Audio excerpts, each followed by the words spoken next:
Hi, నేను మీ జావేద్. రేపు Sunday రోజు వచ్చే వైల్డ్ కార్డ్ ఎంట్రీస్ గురించి మాట్లాడుకుందాం. ఫస్ట్ జాగ్రత్తగా వినండి. ఫస్ట్ వచ్చే కంటెస్టెంట్ పేరు మాధురి దివ్వల. ఈమె social media sensation last year. So ఈమె తెలియని వాళ్ళంటూ ఆంధ్ర తెలంగాణలో ఆల్మోస్ట్ సోషల్ మీడియాని గట్టిగా ఫాలో అయ్యే ప్రతి ఒక్కరికి, ఫోన్లో ఇన్స్టాగ్రామ్ ఫేస్బుక్ ఉన్న ప్రతి ఒక్కరికి ఈమె తెలుసు. Next contestant same social media influencer కూడా అనొచ్చు ఈమెను.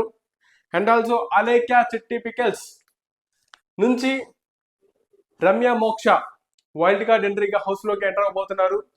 తర్వాత ఆయేషా జీనత్. ఈమె ఆల్మోస్ట్ ఒక హెక్స్ హౌస్ కంటెస్టెంట్ అనొచ్చు. ఎందుకంటే ఈమె తమిళ్ బిగ్ బాస్లో ఆల్మోస్ట్ 9th వీక్ వరకు ఉన్న కంటెస్టెంట్. ఈమె చాలా అంటే చాలా స్ట్రాంగ్ కంటెస్టెంట్, వైల్డ్ కంటెస్టెంట్ కూడా అని అనొచ్చు. ఈమె మన తెలుగు ప్రేక్షకులకు బాగా తెలుసు.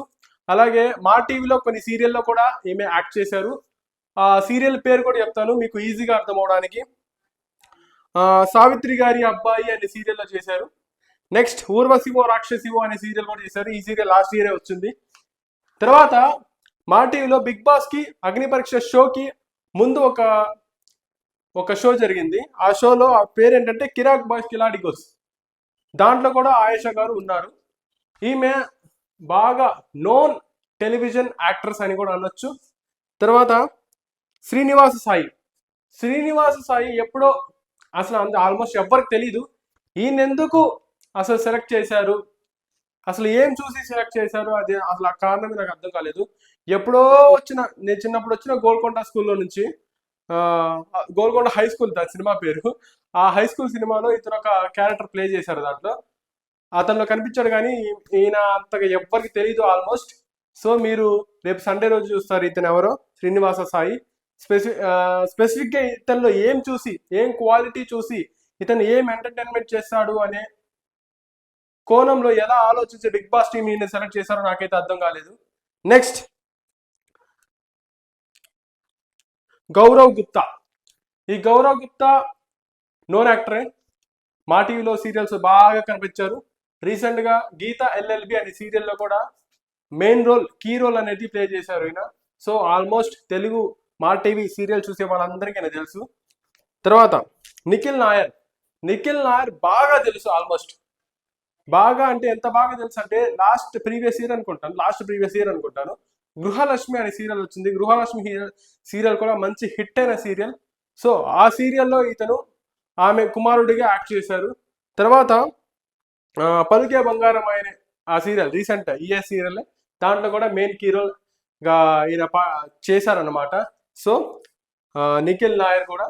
తర్వాత అసలు మాట్లాడుకోవాల్సింది, అసలు ఈ బిగ్ బాస్ థీమ్ ఏంటి, సీజన్ 9 థీమ్ ఏంటి? Commoners versus celebrities. ఇప్పుడు కామనర్స్ చూసుకుంటే ఎంతమంది ఉన్నారు? డెమాన్ పవన్ కళ్యాణ్, శ్రీజ, దివ్య, వీళ్ళు నలుగురే ఉన్నారు. సో వీళ్ళు నలుగురే ఉన్నారు. అండ్ ఆల్సో రేపు సండే మేబీ ఎలిమినేషన్స్ రేపే ఉండొచ్చు అనుకుంటా, సాటర్డే రోజే. సో ఒకవేళ రేపే జరిగిపోతే మెయిన్ కోర్స్ అంటే ఇక్కడ మెయిన్ కోర్స్ ఏంటి, సీజన్ 9 మెయిన్ కోర్స్ ఏంటంటే కామనర్సే కాబట్టి ఆ మెయిన్ కోర్స్లో నుంచి ఎలిమినేట్ అయ్యారనుకోండి, డబుల్ ఎలిమినేషన్ అయ్యారనుకోండి, సో కామనర్స్ ఒక సంఖ్య అనేది గణనంగా తగ్గిపోతుంది. సో దీన్ని పూడించాలి మళ్ళీ, ఎందుకంటే ఈ బిగ్ బాస్ థీమే అది కాబట్టి. కామనర్స్ లేకపోతే అంత టేస్టీగా ఈ బిగ్ బాస్ ఉండదు అనేది నా అభిప్రాయం, especially based on the theme. So అందుకు కారణంగా మళ్ళీ రివైవ్ చేసే, అంటే కామనర్స్లో ఎలిమినేట్ అయిన వాళ్ళని మళ్ళీ తీసుకొచ్చే ఛాన్సెస్ ఉన్నాయా అంటే అది మాత్రం లేదు. ఆల్రెడీ అగ్ని పరీక్ష షోలో హోల్డ్లో ఉన్నారు కదా, దాంట్లో దివ్య గారిని లోపల తీసుకొచ్చారు. మిగిలిన నలుగురు ఉన్నారు కదా, ముగ్గురు ఉన్నారు. ఇంకా ఆ ముగ్గురులో ఒకరినైనా తీసుకునే ఛాన్సెస్ గట్టిగా కనబడుతున్నాయి, ఎస్పెషల్లీ ఎందుకంటే ఈ బిగ్ బాస్ సీజన్ థీమే అది. అండ్ స్పెసిఫిక్గా నాగార్జున గారు చెప్పారు ఇది రణరంగం అని చెప్పేసి. సో ఈ రణరంగంలో కామనర్స్ మాత్రం ఉండాలి. వాళ్ళ రోల్ అనేది కీ, ఈ సీజన్కి ఈ థీమ్కి సరిపడా కీ వాళ్ళ దగ్గరే ఉంది కాబట్టి వాళ్ళు కంపల్సరీ ఉంటారు. వాళ్ళ సంఖ్య తగ్గినా కానీ దాన్ని ఫుల్ఫిల్ గ్యారంటీ చేస్తారు అని నా అభిప్రాయం. తర్వాత ఈ వైల్డ్ కార్డ్ ఎంట్రీస్ వస్తున్నారు, బాగానే ఉంది. కామనర్ సగ్గుతున్నారు, వీళ్ళని రివైవ్ చేస్తా అంటున్నారు, బాగానే ఉంది. నెక్స్ట్ ఏముంది, ఇంకేం లేదు, అయిపోయింది. ఎందుకంటే 5th వీక్ కాబట్టి ఇంకా వీళ్ళ తర్వాత ఇంకా వైల్డ్ కార్డ్ ఎంట్రీస్ ఉండవు. సో వైల్డ్ కార్డ్ ఎంట్రీస్ వస్తారు. మేబీ వచ్చిన వైల్డ్ కార్డ్ ఎంట్రీస్ ని ఈసారి మాత్రం కంపల్సరీ టెనెంట్స్ గా ఉంచుతారు, గ్యారంటీ. అది మాత్రం గ్యారంటీ. ఎందుకంటే టెనెంట్స్ ఇప్పుడు ఎవరు టెనెంట్స్ లేరు కాబట్టి వచ్చిన వాళ్ళని టెనెంట్స్ గా వేసేస్తారు, ఉన్న వాళ్ళని హౌస్ ఓనర్స్ గా చేసేస్తారు. సో ఎందుకంటే కొత్తగా వచ్చిన కోడి పిల్లని వర్క్ చేపిస్తేనే కదా, పని చేపిస్తేనే కదా దాని విలువ అనేది అర్థమవుతుంది. అది ఎలా ఎగరగలద్దా, లేదా మధ్యలోనే పడిపోద్దా, లేకపోతే వెళ్ళిపోద్దా అనేది అర్థమవుద్ది. కాబట్టి వాళ్ళని గ్యారెంటీ టెనెంట్స్ లో వేసేస్తారు. తర్వాత ఈ మొత్తం ఒక పార్ట్. యాక్చువల్గా నేను 2 వీడియోస్ చేద్దాం అనుకున్నాను, మళ్ళీ ఎందుకులే 2 వీడియోస్ చూడాలంటే మీకు కూడా ఇంట్రెస్ట్ ఉండదు కాబట్టి ఒకే వీడియోలో చేసేస్తాను. ఈ వీడియోలో ఇంతవరకు వైల్డ్ కార్డ్ ఎంట్రీస్ గురించి, సాటర్డే ఎపిసోడ్ గురించి మాట్లాడుకున్నాం, సండే ఎపిసోడ్ గురించి. ఇప్పుడు ఈ రోజు జరిగిన ఎపిసోడ్ గురించి మాట్లాడుకుందాం. యాక్చువల్గా ఈ రోజు ఎపిసోడ్ గురించి మాట్లాడుకోవాలంటే కెప్టెన్సీ టాస్క్ లో పవన్ కళ్యాణ్ కెప్టెన్ అయ్యాడు అండ్ ఆల్సో సేవ్ అయ్యాడు. ఈ సేవ్ అయిన దానికి, కెప్టెన్ అవ్వడానికి మూల కారణం, మూల స్తంభం ఎవరంటే తనుజ. ఈ తనుజ సాక్రిఫైస్ చేసుకుంటే ఏమొస్తుంది తనుజ? మీరు ఎలాగో ఓటింగ్స్ మీకు పడతాయి, మీరు సేవ్ అవుతారు, కానీ మీరు ఏదో ఒకటి సాధించాలి కదా, ఇంకా ప్రజల యొక్క మన్ననలు పొందాలి కదా. మీరు సాక్రిఫైస్ చేస్తూ ఉంటే మీకేమొస్తుంది? కన్నీళ్ళు తప్ప. సో తనుజ గారు చేసిన సాక్రిఫైస్ నాకైతే కరెక్ట్ అనిపించలేదు. ఆ సేఫ్టీ జోన్ రిలేటెడ్ అక్కడ కరెక్ట్ గా మాట్లాడి ఈమె తనుజ ఆ సేఫ్టీ జోన్ లోకి వెళ్ళి ఉంటే బాగుండేది అని నా బెస్ట్ అభిప్రాయం యాక్చువల్గా. ఎందుకంటే తనుజ గారు ఆమె ఆడిన తీరు, ఎస్పెషల్లీ ఈ డేంజర్ జోన్ లో టాస్క్ లో పెట్టిన ఆట తీరులో పవన్ కళ్యాణ్ కన్నా గట్టిగా ఆడింది తనుజ గారే. సో ఆమె అక్కడ కూడా కోల్పోయారు. మళ్ళీ క్యాప్టెన్సీ టాస్క్ లో కూడా ఆమె పిడిపడిపోయింది. లాస్ట్ లో వీళ్ళిద్దరు మిగిలిన తర్వాత వాళ్ళలో కెప్టెన్ ఎవరు అవ్వాలి అనే మిగతా హౌస్ మేట్స్ కి ఇచ్చేసారనమాట. ఎవరు అవ్వాలి అనే ఎవరు అవ్వాలి, సో ఎవరిని సెలెక్ట్ చేయాలి అనే దాని మీద మిగతా హౌస్ మేట్స్ కి ఇచ్చారు. వాళ్ళందరూ డిస్కస్ చేసుకుని మరి తనుజ అవ్వద్ది అనుకున్నా. యాక్చువల్గా ఏంటంటే తనుజకి ఎక్కువ సపోర్ట్ చేస్తారు ఏమో అనుకున్నా, బట్ రివర్స్ అయిపోయింది. అందరు పవన్ కళ్యాణ్, ఆల్మోస్ట్ ఓట్లన్నీ పవన్ కళ్యాణ్ పడిపోయి పవన్ కళ్యాణ్ ని సపోర్ట్ చేసేసారు. సో పవన్ కళ్యాణ్ కెప్టెన్ అయిపోయాడు. తనుజ మాత్రం ఇంకేమండి, మళ్ళీ తడిగుడ్డ వేసుకుని ఏడొస్తా కూర్చోవడమే తప్ప ఇంకేం మిగలేదు కాబట్టి. సో ఇప్పటికైనా తనుజ గారు బ్రీఫ్ గా ఆలోచించాలి, దేనైనా గట్టిగా ఆలోచించాలి. సింపుల్ గా నువ్వు తీసుకో, సేఫ్టీ జోన్ లో కూడా అలాగే చేశారు ఆయన. పవన్ కళ్యాణ్ 3 పాయింట్స్ చెప్పిన వెంటనే సరే నువ్వు తీసుకో అని చెప్పేసి అదేదో యాపిల్ ముక్కలు ఒక ముక్క చేసినట్టు ఇచ్చేసారు అన్నమాట. సో అలా చేయకూడదు, ఎందుకంటే కష్టపడి ఆడింది తనుజ గారు కాబట్టి.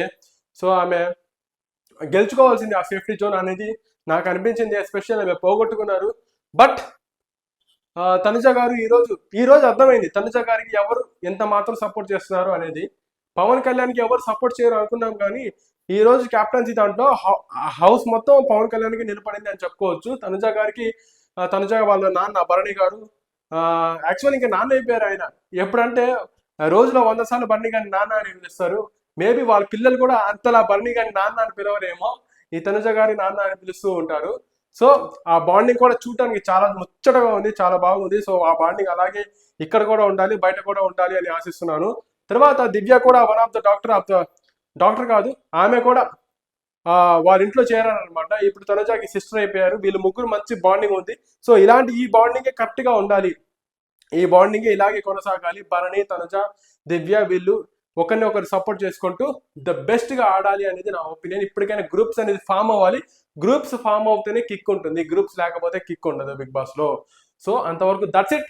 ఈ రోజుతో వీడియో కంప్లీట్ చేసేసాను. వైల్డ్ కార్డ్ ఎంట్రీస్ గురించి మాట్లాడాను అండ్ ఆల్సో ఈ రోజు ఎపిసోడ్ గురించి మాట్లాడాను.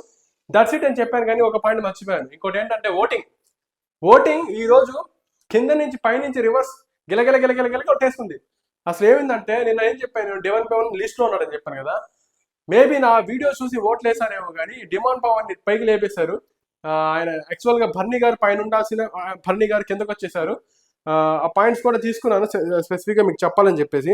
భరణి గారు, దివ్య గారు, రీతు, ఫ్లోరా, డిమాండ్ లాస్ట్ నుంచి తీసుకుంటే టాప్ 5 వీళ్ళే. అంటే డేంజర్ జోన్ లో మేబీ దివ్య ఉండొచ్చు, భరణి కూడా ఉండొచ్చు అనే ఛాన్సెస్ ఉన్నాయి. అండ్ ఆల్సో డిమాండ్ సేవ్ అయ్యే ఛాన్సెస్ ఎక్కువగా కనబడుతున్నాయి ఈ రోజు ఓటింగ్తో చూసుకుంటే. ఈ రోజుతో ఈ నైట్ ఓటింగ్ అనేది కంప్లీట్ అయిపోతుంది. సో డిమాండ్ పవన్ హౌస్లో ఉండే ఛాన్సెస్ ఎక్కువగా కనబడుతున్నాయి. బేస్డ్ ఆన్ కామనర్స్ పాయింట్స్ మీద, కామనర్స్ గట్టిగా ఉండాలి అని చెప్పేసి ఆ పాయింట్ మీద డిమాండ్ పవన్ హౌస్లో ఉండే ఛాన్సెస్ ఎక్కువ ఉన్నాయి. మేబీ ఉండొచ్చు, మేబీ దివ్య గారు ఎలిమినేట్ అవ్వచ్చు. మేబీ డబల్ ఎలిమినేషన్ చేస్తే దివ్య గారు దాంట్లో ఒకరుగా ఉంటారనేది నేను అనుకుంటున్నాను. మేబీ అది జరగవచ్చు, జరగకపోవచ్చు. బట్ డబుల్ ఎలిమినేషన్ పెడితే కంపల్సరీ అవుతారు అనేది నా అభిప్రాయం. That's it.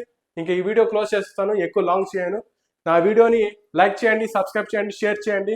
యూట్యూబ్ ఛానల్ని సబ్స్క్రైబ్ చేస్తేనే కదా మీకు ఎక్కువ నేను అప్లోడ్ చేయగానే మీకు నోటిఫికేషన్స్ త్వరగా వస్తాయి. అండ్ ఆల్సో రీచ్ అనేది పెరిగితే నాకు ఇంకా మోటివేషన్ పెరుగుతుంది, ఇంకా బాగా ఒపీనియన్స్ చెప్పడానికి ట్రై చేస్తాను. ఇంకా ఎపిసోడ్ అనాలిసిస్ కూడా ఇంకా బాగా చేయడానికి ట్రై చేస్తాను. Okay, bye.